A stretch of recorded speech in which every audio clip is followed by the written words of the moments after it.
Baraza la UWT la Chama cha Mapinduzi CCM wilaya ya Kigoma mjini mkoani Kigoma limekaa na kujadili mambo mbalimbali ikiwa ni pamoja na namna ya kuimarisha jumuiya hiyo na mustakabali mzima kuhakikisha Chama cha Mapinduzi kinapata kura za kishindo katika uchaguzi mkuu ujao. Sara Kailanya ni katibu wa UWT mkoa, amewaasa makatibu kata na matawi wa jumuiya hiyo kushikamana kwa pamoja na kuyatangaza mafanikio ya serikali ili Chama cha Mapinduzi CCM kiendelee kushika hatamu. Mambo aliyofanya mkoa wa Kigoma ni mambo mengi sana.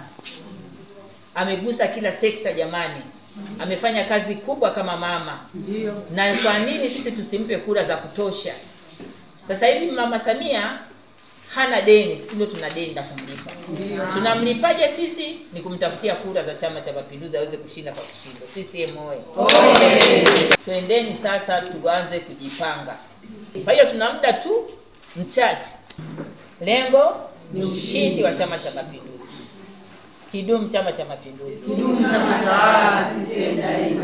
Wakati huo huo, katibu wa CCM wilaya Kigoma mjini Sadiki Kibwana amekemea na kurani vikali wanaosaka uongozi kwa njia ya udini na ukabila, kwani kitendo hicho kinagawa watu. Mwaka huu ni mwaka wa uchaguzi.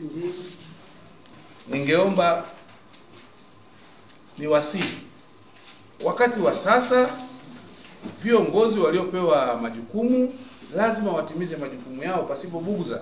Ndio. Kwa sababu muda wa kampeni bado.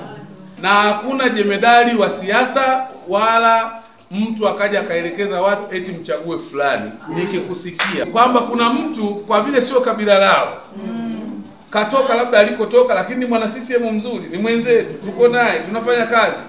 Inafika wakati wanasema kwani huyu ni wa wapi? Ni wa Ujiji huyu? Huyu wa Mwanga. Huyu wa wapi? Wa Mwanga. Tumchukua.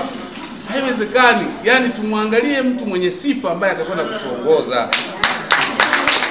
Tusimchague mtu kwa ukanda, wala tusimchague mtu kwa udini, wala tusimchague mtu kwa ukabila, wala tusimchague mtu kwa uzoefu. Leo mimi nafanya kazi na nyinyi. Si mzalamu wa kutoka Dar es Salaam huko mkoa Samara. Mbona tunafanya kazi vizuri? Nikiripoti kutoka hapa mkoani Kigoma, mimi ni Justin Cosmas, Uhuru Radio FM.